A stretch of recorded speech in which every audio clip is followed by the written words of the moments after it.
it's been a little bit chilly here this morning, early in the morning in Omakau, but I feel that heat of the sun coming up already, and that's really what the locals have told us over breakfast, that it's going to be a scorcher of a day.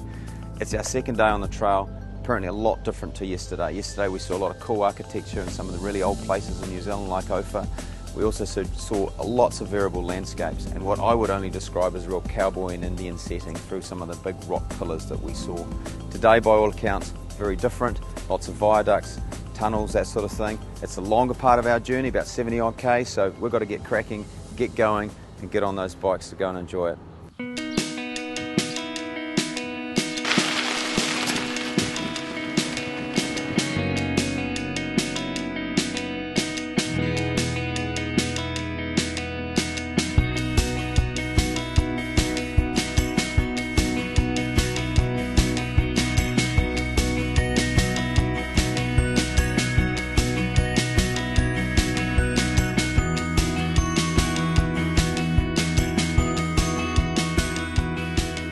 So today's been a little bit of a disappointment for me, to be fair. Betsy gave up the ghost. This is my bike, and yeah, the split sort of like tyre cost me doing the Ida Valley, which is supposed to be one of the most scenic parts, but I didn't see that, so I'm sure the boys are going to be absolutely dining out on this one tonight, and probably rightly so. Well, Stu and I are still going anyway. We're going through the spectacular part of this trail. Steve's somewhere back in a couple of villages back. Probably looking at his bike, probably catching up on his sleep. Needs his sleep, Steve, and his food. But anyway, it's a nice little meander, isn't it? Not too much of a pace, but beautiful. We're enjoying ourselves. Look at the view, mate. So, spectacular views. And every now and then we've got to feel that we've got to stop and do this, because otherwise I'm just racing until the finish with Stu, and that's going to be mildly entertaining on my behalf.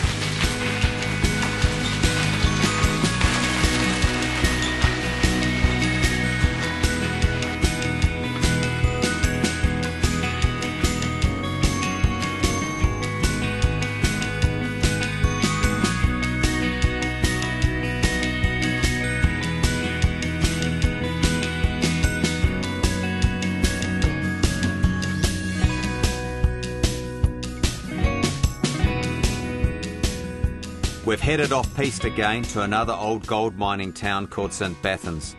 It's well known for its ghost, mining history and man-made blue lake created from the remnants of mining. There's a fantastic old pub here called the Vulcan. It's the only one standing of more than a dozen in this old gold mining town. So this is the first time I've actually been to the South Island in the summer, and I've got to say I'm absolutely blown away. It's like an infusion of colour, wildlife and just spectacular scenery.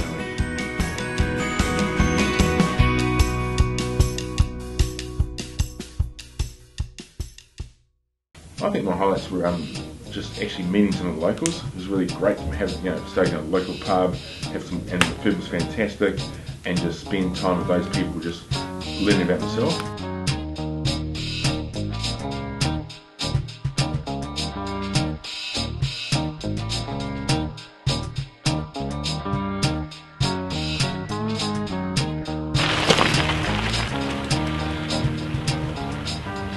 Unique in this area of the world is the town of Ranfurly.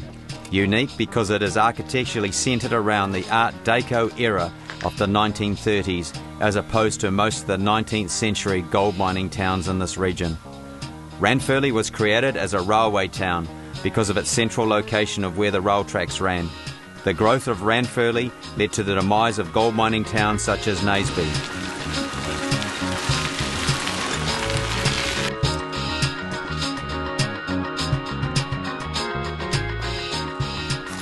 After a day in the saddle, walking into a local country pub seemed to carry more relevance than usual. Part of the charm of this isolated part of the world is meeting the locals in their own environment, enjoying a beer with them and then having a roast meal cooked featuring lamb from a local farm. Sitting in the Waipiata pub, it was enlightening to discover that the locals weren't only open to a bunch of townies or foreign tourists traipsing through their countryside on two-wheeled bikes. They realised that without this additional revenue from tourists, their local businesses would likely close. This was our longest day on the trail, just over 72 kilometres. Assisted somewhat by travelling through what is apparently the world's cleanest and most pollution-free area.